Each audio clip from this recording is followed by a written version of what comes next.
Hello दोस्तों, कैसे हो आप सब। उम्मीद है कि आप सब अच्छे होंगे और मस्त होंगे, अपनी पढ़ाई कर रहे होंगे। दोस्तों जैसे कि हमने जो आज का हमारा टॉपिक है दोस्तों, वो है आज का हमारा टॉपिक व्यंजन संधि। दोस्तों हमने अपने पहले पार्ट में आपको संधि पढ़ाई थी। संधि में हमने आपको क्या क्या पढ़ाया था। संधि में हमने सबसे पहले आपको डेफिनेशन पढ़ाई थी संधि की, और फिर हमने पढ़ाए थे आपको संधि के भेद। संधि के भेद कितने होते हैं दोस्तों, वो होते हैं हमारे तीन। कौन कौन से?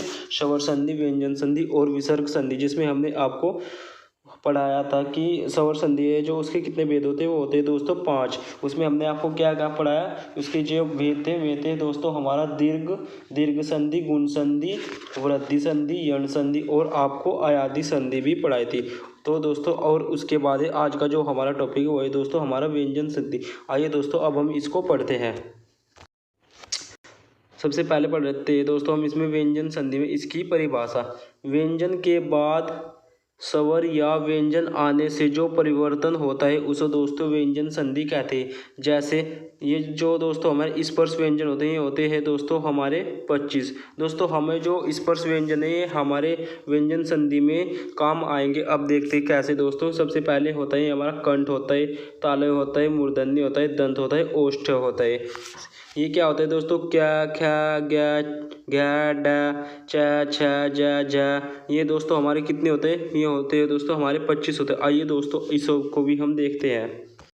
दोस्तों जो हमारे व्यंजन संधि के नियम है इसको हम देखते हैं। जब वर्ग का तीसरा वर्ण ग्या, जा, डा, ता, बा, चौथा वर्ण घ्या, सा, ढा या अंतस्थ वर्ण कितने होते हैं दोस्तों, 4 देखने को मिलते हैं, तो वह वर्ग के प्रथम वर्ण क्या, चा, टा, ता, पा में परिवर्तन हो जाता है। आइए दोस्तों इसको भी देखते हैं। जैसे हमारा दे रखा है दिग्गज, तो जब हम इसका पहला वर्ण है हमारा क्या है दोस्तों, इसका क्या, और हमको इसके आय में बदलना है, हम उसके तीसरे वर्ण में बदलना है। तो जो कंठ का हमारा तीसरा वर्ण क्या होता है, क्या, ख्या, ग्या, तो दोस्तों वो होता है हमारा ग्या। तो जो दोस्तों जो हमारा फर्स्ट है ये हमारा किस में बदल जाएगा, ये दोस्तों हमारा 3 में बदल जाएगा। आइए दोस्तों देखते हैं। सबसे पहले देखते हैं दोस्तों हम दिग्गज। जो हम इसको जो दिग्गज की संधि विच्छेद करेंगे वो करेंगे हम दोस्तों कैसे, दिक धन गज। दोस्तों ये क्या है, इसका हमारा तीसरा वर्ण क्या होता है, क्या, ख्या, ग्या। तो दोस्तों जो हमारा व्यंजन संधि है जो वो इसको इस बात को ही बोलता है कि जो हमारा पहला वर्ण है वो हमारा किस में वर्ण चेंज हो जाएगा, वो हमारा 3 में चेंज हो जाएगा। आइए दोस्तों देखते हैं एग्जाम्पल सहित। जैसे दे गए दिग्गत, ये हमारा क्या आ रहा है, तो हमारा जो इसका पहला वर्ण क्या होएगा, ये होएगा दोस्तों दिक धन अंत होएगा। ऐसे वागीस, इसका क्या बनेगा, हमारा पहला अक्षर ज्ञा का होता है हमारा क्या, तो दोस्तों ये बनेगा वाग धन ईस। वागदान, ऐसे इसको वाग धन दान बनेगा। उद्योग, उत धन योग बनेगा दोस्तों। सद्भावना, तै, थै, दै, तो ये क्या में बदल गया है, ये जो पहला वर्ण है ये हो गया हमारा तीसरा, तै, थै, दै, तो दोस्तों ये बनेगा सद्भावना।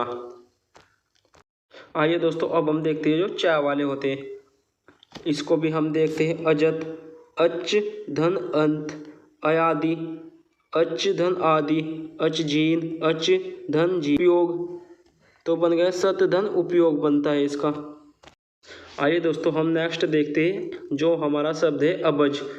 तो जो इसकी संधि विच्छेद होगी वो होगी अप धन जय, सुबध, सुप धन अंत। तो दोस्तों ये क्या हुआ, ये होया हमारी व्यंजन की संधि। आइए दोस्तों अब हम देखते हैं दूसरी लाइन। जब वर्ग के पांचवा वर्ण कौन सा होता है दोस्तों, जो होता है हमारा पंचमाक्षर होता है। अड़ा, अया, अण, न, म के पीछे ना तो में आए तो वह प्रथम वर्ग के अंत में परिवर्तन हो जाता है। आइए दोस्तों देखते हैं। जैसे दे दिया वाग डै में, तो इसका जो ये क्या है, ये है हमारा पंचमाक्षर डै, तो ये क्या है में चेंज हो जाए, ये हो जाएगा दोस्तों हमारा क्या में फर्स्ट में चेंज हुए, तो इसका दोस्तों बनेगा वाक धन में अचनाश, अच धन नाश, तो दोस्तों इसका क्या बनेगा, अचनाश बनेगा। आइए दोस्तों अब हम देखते हैं यदि च के स्थान पर च और छ जुड़ा हो तो वह च में परिवर्तन हो जाएगा। देखते हैं दोस्तों कैसे। अगर हमें कहीं पे आधा च मिलता है या छ मिलता है तो वो हमारा क्या में परिवर्तन, वो हमारा पूरा तय में परिवर्तन हो जाएगा। आइए दोस्तों देखते हैं। जैसे दे दिया हमारा उच्चारण, तो इसकी जो संधि विच्छेद बनेगी वो बनेगी दोस्तों उतधन चारण, उच्चारित, उतधन चरित्र, सच्चरित्र, सतधन चरित्र। आइए दोस्तों देख शब्द में द के स्थान पर ध देखने को मिलता है, तो द की जगह त में और छ की जगह है का प्रयोग किया जाएगा। आइए दोस्तों देखते हैं, जैसे ये दे रखा है हमारा तदित दे रखा है, तो इसने क्या बोला, जो अगर कहीं पे द दिखता है तो उसकी जगह क्या त आ जाएगा, तो बनेगा दोस्तों तत् धन हित बनेगा हमारा। उद्धार, तो दोस्तों क्या बनेगा, उत धन हार बनेगा। पद्धति, पत धन हति बनेगा। उद्दत, उत धन हत बनेगा। उद्यत, उत धन हत बनेगा। उद्धार, उत धन हार बनेगा।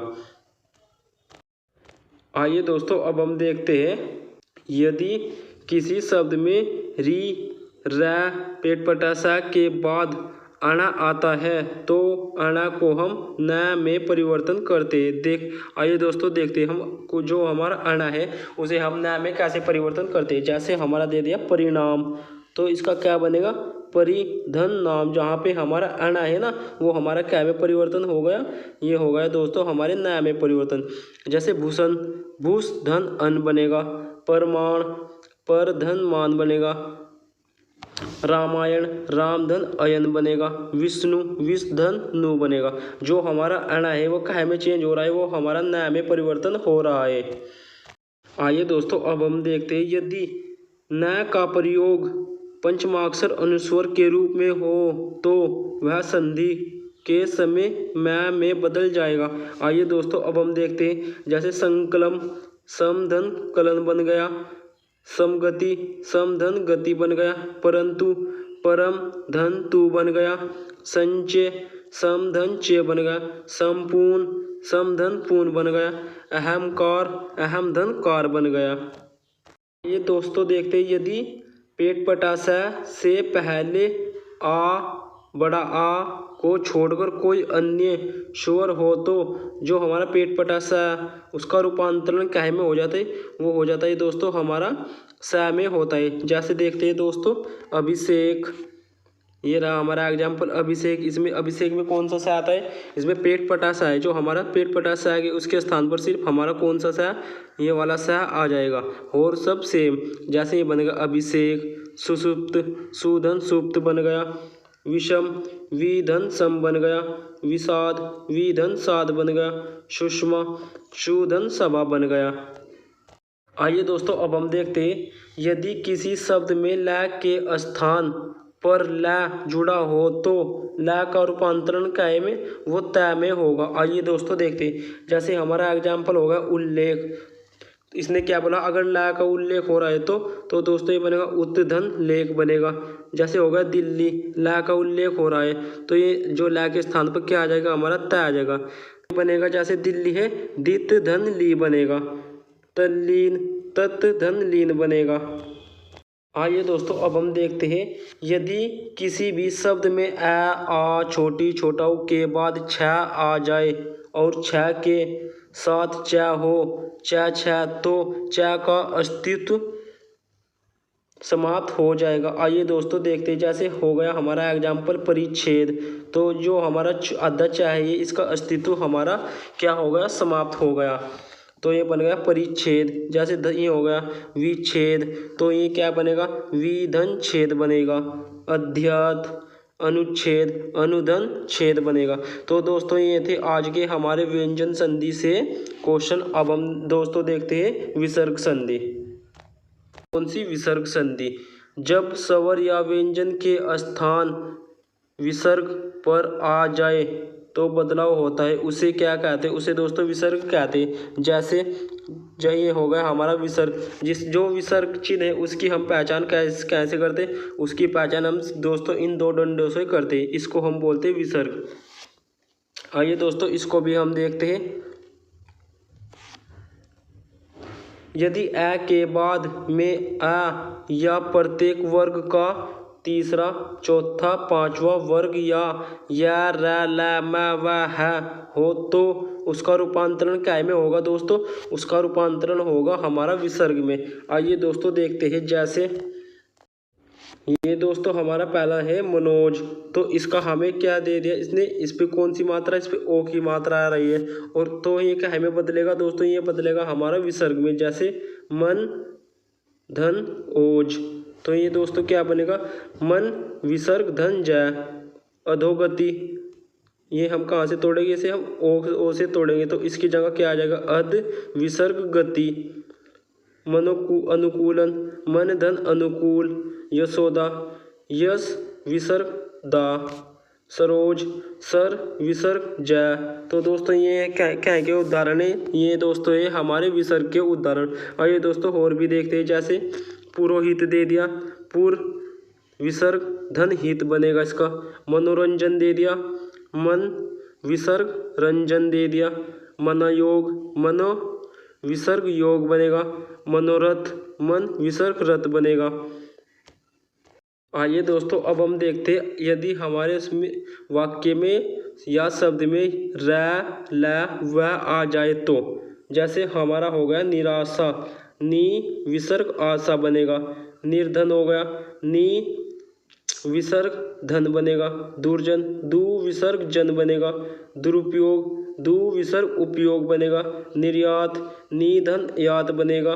बाह्यमुखी, बाह्य विसर्ग मुखी। आशीर्वाद, दोस्तों ये जो हमारा शब्द है आशीर्वाद, ये हमारा सही शुद्ध रूप में ऐसा लिखा जाता है, तो दोस्तों इसका क्या बनेगा, आशीर विसर्गवाद बनेगा। दोस्तों जैसे हो गया हमारा निर्बल, निर्बल हो गया, नी विसर्ग बल बनेगा। निर्धारण, नी विसर्ग धारण बनेगा। तो दोस्तों ये क्या है कि उदाहरण ये है दोस्तों हमारे र के उदाहरण। ये दोस्तों अब हम देखते हैं किसके, स के उदाहरण विसर्ग संधि में। जैसे हो गया हमारा निश्चय, तो क्या बनेगा, नी विसर्ग चे बनेगा। दु विसर्ग चरित्र बनेगा। दुशासन, दुशासन कैसे बनेगा, दु फिर विसर्ग और फिर धन शासन। निश्चित, नी विसर्ग चित्त बनेगा। निश्चल, नी विसर्ग छल बनेगा। आइए दोस्तों देखते हैं, दोस्तों जो हमारा विसर्ग है इसमें हमारे कुछ अपवाद भी हैं, इसको भी हम देखते हैं। यदि ए आ ई उ के स्थान च छ आ जाए तो च का रूपांतरण हमें काय में हो जाएगा, ये दोस्तों हमारा विसर्ग में हो जाएगा। जैसे अनुच्छेद है ना, तो इसका क्या बनेगा, इसका बनेगा अनु विसर्ग छेद बनेगा। छत्र छाया, छत्र विसर्ग धन छाया बनेगा। यदि ए आ के स्थान पर दूसरा स्वर देखने को मिले, संधि विच्छेद के समय विसर्ग के द्वारा कोई परिवर्तन नहीं होगा। आइए दोस्तों इसको भी हम देखते हैं। जैसे तत् एव, इसमें कोई हमारा शब्द नहीं है, तो जो हमारा इसका विसर्ग संधि में जाएगा वो बनेगा तत् विसर्ग धन एव बनेगा। अत एव, अत विसर्ग एव बनेगा। आइए दोस्तों अब हम देखते हैं विसर्ग का अपरिवर्तन, जो दोस्तों इसका अपरिवर्तन होता है उसको भी हम देखते हैं। जैसे यदि ए के स्थान कै पै फै आ जाए तो संधि विच्छेद के साथ कोई परिवर्तन नहीं होगा। आइए दोस्तों इसको भी हम देखते हैं, जो हमारी विसर्ग संधि के अपरिवर्तन करण, तो दोस्तों जो इसकी संधि विच्छेद बनेगी वो बनेगी अत फिर विसर्ग और फिर धन करण। अत विसर्ग पूर, अत विसर्ग धन पूर। तो दोस्तों आपको क्या पता लग रहा है, इसमें सिर्फ हमारा जो प्लस धन का निशान है वो सिर्फ वो परिवर्तित हो रहा है। जैसे प्रातःकाल, प्रातःकाल को हम ऐसे ही लिखते हैं ना, तो प्रातः विसर्ग धन काल बनेगा। पुर, पुरित, तो दोस्तों ये कैसे बनेगा, पुर पुन विसर्ग पुलित बनेगा। तो दोस्तों ये थे आज के हमारा टॉपिक संधि विच्छेद का, जिसमें हमने आपको क्या क्या पढ़ाया है। हमने आपको सबसे पहले पढ़ाया संधि, संधि के भेद पढ़ाए। उसमें कितने भेद होते हैं, संधि के 3 भेद होते हैं। इसमें स्वर, व्यंजन, विसर्ग और स्वर के भेद पढ़ाए हमने आपको 5। और उसके बाद पढ़ाया हमने आपको व्यंजन संधि, व्यंजन संधि के बाद हमने पढ़ाई आपको विसर्ग संधि। आइए दोस्तों जो हमारी विसर्ग संधि उसका ये लास्ट टॉपिक है, इसको भी हम देखते हैं। ये दोस्तों हमारा अपवाद, अपवाद में हमारा क्या आता है विसर्ग संधि में, नम पुर के स्थान यदि स आ जाए तो संधि विच्छेद के समय स का परिवर्तन सिर्फ हमारा विसर्ग में ही होता है। आइए दोस्तों इसको भी देखते हैं। जैसे हो गया हमारा नमस्कार, ये दोस्तों हमारा क्या का शब्द है, ये सिर्फ हमारे 2 ही शब्द है जो हमारे अपवाद में आते हैं। आइए दोस्तों जैसे नम जो हमारा सा है ना, तो ये हमारा क्या में बदल जाएगा, ये हमारा विसर्ग संधि में बदल जाएगा। नम विसर्ग धन कार बनेगा इसका, पुरस्कार पुर विसर्ग धन कार। तो दोस्तों कैसी लगी आपको ये वीडियो? अगर आपको वीडियो अच्छा लगा है तो वीडियो को लाइक शेयर और सब्सक्राइब कर दो और वीडियो को ज़्यादा से ज़्यादा शेयर कर दो। धन्यवाद दोस्तों।